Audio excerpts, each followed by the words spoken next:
Okay, അപ്പൊ ഇനിയിപ്പോ നമ്മുടെ സ്റ്റാക്കിൽ എന്താ ഉള്ളത്? നമ്മുടെ സ്റ്റാക്കിന്റെ ടോപ്പിൽ ടി ഡാഷ് ആണുള്ളത് അല്ലെ. സ്റ്റാക്കിന്റെ ടോപ്പിൽ നമുക്ക് ടി ഡാഷ് ഉണ്ട്. നമ്മുടെ ഇൻപുട്ട് സിമ്പിളിൽ ആദ്യം കിടക്കുന്നത് മൾട്ടിപ്ലിക്കേഷൻ സിമ്പിൾ ആണ്. ഇവർ തമ്മിൽ ഒരു ബന്ധവും ഇല്ല അല്ലെ. അങ്ങനെ ഒരു ബന്ധവും ഇല്ലെങ്കിൽ നമ്മൾ എന്ത് ചെയ്യണം? ഈ ടി ഡാഷിന്റെ കറസ്പോണ്ടിങ് ആയിട്ടുള്ള ഒരു പ്രൊഡക്ഷൻ എടുക്കുക. എന്നിട്ട് നമ്മൾ അതിനെ തിരിച്ചെഴുതണം അല്ലെ. അപ്പൊ നമ്മൾ എന്താ ചെയ്യേണ്ടത്? അപ്പം ടി ഡാഷിന്റെ കറസ്പോണ്ടിങ് ഉള്ള പ്രൊഡക്ഷൻ നോക്കി, ഞാൻ T dash tends to star F T dash എടുത്തേ. നമുക്ക് ടി ഡാഷ് ടെൻസ് ടു എപ്സിലോണും ഉണ്ട്. കാരണം ഇവിടെ നമ്മുടെ ഇൻപുട്ടിൽ കിടക്കുന്ന സ്റ്റാർ ആണ് അല്ലെ. ഇൻപുട്ടിൽ നമ്മുടെ ആദ്യം കിടക്കുന്ന സ്റ്റാർ. അപ്പൊ അതിനെ നമ്മൾ എന്ത് ചെയ്യുക? മാക്സിമം അതിനെ നമ്മൾ അക്സെപ്റ്റ് ചെയ്യാൻ നോക്കണം. ഏത് പ്രൊഡക്ഷൻ വെച്ചിട്ട് നമ്മൾ അതിനെ അക്സെപ്റ്റ് ചെയ്യാൻ നോക്കുക എന്നുള്ളതാണ്. അപ്പൊ എന്ത് ചെയ്യുക? അതുകൊണ്ടാണ് ഞാൻ ഇതെടുത്തത്. T dash tends to star F T dash എന്നുള്ള എടുത്തത്. എന്നിട്ട് എന്ത് ചെയ്യുക? ഈ സ്റ്റാർ എഫ് ടി ഡാഷിനെ നമ്മൾ നേരെ തിരിക്കണം. അപ്പൊ എന്ത് വരും? ടി ഡാഷ് എഫ് സ്റ്റാർ എന്ന് വരും. അത് വേണം ഈ ടിക്ക് പകരം നമ്മൾ ടി ഡാഷിന് പകരം ഇട്ട് കൊടുക്കാൻ. ഓക്കെ, അപ്പം ഇ ഡാഷ് നമ്മുടെ ടി ഡാഷ് എഫ് സ്റ്റാർ ആ തിരിച്ചത്. ഓക്കെ, അത് നമ്മൾ ഇട്ട് കൊടുത്തു. ഇനി നോക്കിയേ, ഇതിന്റെ തുടക്കത്തിൽ എന്താ കിടക്കുന്നത്? അതായത് സ്റ്റാക്കിന്റെ ടോപ്പിൽ ഇപ്പൊ എന്താ? സ്റ്റാർ. നമ്മുടെ ഇൻപുട്ടിലും സ്റ്റാർ. അങ്ങനെ വന്നു കഴിഞ്ഞാൽ എന്താ? നമുക്ക് ഇവരെ അക്സെപ്റ്റ് ചെയ്യാം, പോപ്പ് ചെയ്ത് റിമൂവ് ചെയ്ത് കളയാം. ഓക്കെ, റിമൂവ് ചെയ്തു. അതായത് റൂൾ 2 നമ്മൾ അവിടെ അപ്ലൈ ചെയ്തു അല്ലെ. സെക്കൻഡ് റൂൾ നമ്മൾ അവിടെ അപ്ലൈ ചെയ്തു. ഓക്കെ, ഇനി നെക്സ്റ്റ് എന്താ? നെക്സ്റ്റ് നമ്മൾ ഇനി നമ്മുടെ അപ്പൊ രണ്ടുപേരും അവിടെ നിന്ന് പോയല്ലോ, രണ്ട് സ്റ്റാറും പോയി. ഇനി എന്താ നമുക്കുള്ളത്? ഇനി നമുക്കുള്ളത് എഫ് ആണ് അല്ലെ. എഫ് ആണ് നമ്മുടെ സ്റ്റാക്കിന്റെ ടോപ്പിലുള്ളത്. ഇനി നോക്കിയേ, ഇൻപുട്ടിൽ എന്താ കിടക്കുന്നത്? ഐഡിയ കിടക്കുന്നത്. ഓക്കെ, അപ്പൊ അങ്ങനെയാണെങ്കിൽ നമുക്ക് എന്താണ്? ഐഡിയയും കൂടെ നമ്മൾ അക്സെപ്റ്റ് ചെയ്യാൻ പറ്റുമോ നോക്കണം. അപ്പൊ ഐഡിയ അക്സെപ്റ്റ് ചെയ്യാൻ പറ്റുന്ന അല്ലെ, ഐഡിയ ഇവിടുന്ന് എടുത്ത് മാറ്റാൻ പറ്റുന്ന ഒരേ ഒരു പ്രൊഡക്ഷൻ നമുക്ക് എഫിനുണ്ട്. അതേതാണ്? എഫ് ടെൻസ് ടു ഐഡിയ ആണ്. ഈ പ്രൊഡക്ഷൻ ഓൾറെഡി നമുക്കുണ്ടല്ലോ. അപ്പൊ F tends to I D എടുത്തിട്ട് നമ്മൾ എന്ത് ചെയ്യണം? എഫിന് പകരം നമ്മൾ സ്റ്റാക്കിനകത്ത് എഫിന് പകരം ഐ ഡി ഇട്ട് കൊടുക്കണം. അപ്പൊ ഞാൻ ഇവിടെ ഐ ഡി ഇട്ട് കൊടുത്തു. അപ്പൊ ഇവിടെ നോക്കി കഴിഞ്ഞാൽ ഇവിടെ ഐ ഡി വന്നു. ഓക്കെ, ഇവിടെ ഐ ഡി വന്നു, ഇപ്പുറത്തും ഐ ഡി, രണ്ടുപേരും സെയിം. അങ്ങനെയാണെങ്കിൽ എടുത്ത് മാറ്റി കളയുക. രണ്ടുപേരെ സ്റ്റാക്കിൽ നിന്ന് എടുത്ത് നമ്മൾ ചവിട്ടി പുറത്താക്കി. ഓക്കെ, അപ്പൊ അവർ സ്റ്റാക്കിൽ നിന്ന് പോയി.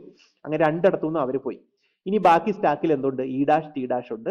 ഇപ്പുറത്ത് ഡോളർ മാത്രമേ ഉള്ളൂ, വേറെ ആരുമില്ല അല്ലെ. അപ്പൊ എന്ത് ചെയ്യണം? നമ്മൾ ഇപ്പുറത്തെ സ്റ്റാക്കിനകത്തുനിന്നും ഈ ടി ഡാഷിനെ ഇ ഡാഷിനെ ഒക്കെ എടുത്ത് നമ്മൾ ദൂരെ കളയണം. ഓക്കെ, അങ്ങനെ കളയാൻ പറ്റുമോ എന്നുള്ളത് നമ്മൾ നോക്കണം. ഓക്കെ, ഏതെങ്കിലും പ്രൊഡക്ഷൻ വെച്ചിട്ട്. അങ്ങനെ കളയാൻ പറ്റുന്ന പ്രൊഡക്ഷൻ എന്ന് പറയുന്നത് നമുക്ക് എപ്സിലോൺ പ്രൊഡക്ഷൻ വെച്ചിട്ടേ കളയാൻ പറ്റത്തുള്ളൂ.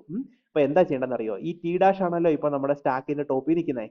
അപ്പൊ T dash tends to epsilon എന്ന് പറഞ്ഞിട്ടുള്ള ഒരു പ്രൊഡക്ഷൻ നമുക്കുണ്ടല്ലോ, ആ പ്രൊഡക്ഷനെ അപ്ലൈ ചെയ്യുക. അപ്പൊ എന്ത് ചെയ്തു? ടി ഡാഷ് ഇവിടെ നിന്ന് അങ്ങ് പോവും.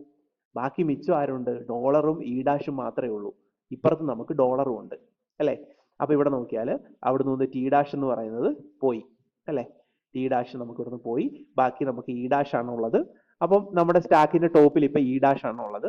ഇൻപുട്ട് സിമ്പിൾ എന്ന് പറയുന്ന ഡോളർ, ഒരു മാറ്റവും ഇല്ല, ഡോളർ മാത്രമേ ഉള്ളൂ അവിടെ. ഇനി ഇ ഡാഷിനെ ഇവിടുന്ന് എടുത്ത് നമുക്ക് കളയണം അല്ലെ. അതിനെന്ത് ചെയ്യുക? E dash tends to epsilon എന്ന് പറഞ്ഞ ഒരു പ്രൊഡക്ഷൻ നമുക്കുണ്ടല്ലോ, ആ പ്രൊഡക്ഷൻ ഉപയോഗിക്കുക. അപ്പം ഇ ഡാഷിന് പകരം എന്ത് ചെയ്തു? എപ്സിലോൺ സബ്സ്റ്റിറ്റ്യൂട്ട് ചെയ്താൽ ഇ ഡാഷും പോകും ഇവിടെ നിന്ന്. അങ്ങനെ പോയി കഴിയുമ്പോൾ ലാസ്റ്റ് ആരുണ്ട്? സ്റ്റാക്കിൽ ഡോളർ മാത്രമേ ഉള്ളൂ. ഇൻപുട്ട് സിമ്പിളിനകത്ത് ആരാ ബാക്കി? ഡോളർ മാത്രമേ ഉള്ളൂ. അപ്പൊ നമ്മൾ ആദ്യത്തെ നമ്മുടെ റൂൾ എന്താ? ഏറ്റവും ആദ്യത്തെ റൂൾ എന്താ? രണ്ടും ഡോളർ ആണെങ്കിൽ കംപ്ലീറ്റ് സ്ട്രിങ്ങിനെയും അക്സെപ്റ്റ് ചെയ്യാനാണ് പറയുന്നത്. ഓക്കെ, അപ്പൊ രണ്ടും ഡോളർ ആണ്. അപ്പൊ നമ്മൾ എന്ത് ചെയ്യും? കംപ്ലീറ്റ് സ്ട്രിങ്ങിനെ, അതായത് I D plus I D into I D, കണ്ടോ? ഇതാണ് നമ്മുടെ സ്ട്രിങ് അല്ലെ, ഇൻപുട്ട് സ്ട്രിങ്. ഈ കംപ്ലീറ്റ് ഇൻപുട്ട് സ്ട്രിങ്ങിനെ നമ്മൾ എന്ത് ചെയ്യുക? നമ്മൾ അങ്ങോട്ട് അക്സെപ്റ്റ് ചെയ്യുക. അതായത് പാഴ്സർ കംപ്ലീറ്റ് സ്ട്രിങ്ങിനെയും അക്സെപ്റ്റ് ചെയ്യും. ഓക്കെ, രണ്ടിടത്തും ഡോളർ ആണ് ലാസ്റ്റ് വന്നത്, കണ്ടോ? രണ്ടിടത്തും ഡോളർ ആക്കാൻ വേണ്ടിയിട്ടാണ് നമ്മൾ ഇത്രയും പരിപാടി ഇത്രയും നേരം നമ്മൾ ചെയ്തത്. ഓക്കെ, അപ്പോൾ നമുക്ക് പറയാൻ പറ്റും നമ്മുടെ ഈ പാസർ എന്ന് പറയുന്നത് നമ്മുടെ ഈ ഒരു ഇൻപുട്ട് സ്ട്രിങ്ങിനെ അക്സെപ്റ്റ് ചെയ്തു എന്ന് നമുക്ക് പറയാൻ പറ്റും. ഓക്കെ, അപ്പൊ ഇതുപോലെ കുറെ എക്സാമ്പിൾസ് എടുത്ത് നോക്കിയാൽ നല്ല രസമാണ്. ഇങ്ങനെ ഇങ്ങനെ മാറ്റി തിരിച്ചൊക്കെ ഇട്ട് കൊടുത്ത് എന്താ ചെയ്യാൻ വേണ്ടിയിട്ട് ഒരു പസിൽ പോലൊക്കെ ചെയ്യാൻ നല്ല രസമാണ്. ഓക്കെ, അപ്പൊ നമുക്ക് വീണ്ടും ഇതുപോലൊരു എക്സാമ്പിളൂടെ നമുക്കൊന്ന് ട്രൈ ചെയ്ത് നോക്കാം. ഓക്കെ, അത് നമുക്ക് അടുത്ത വീഡിയോയിൽ നോക്കാം. Thank you.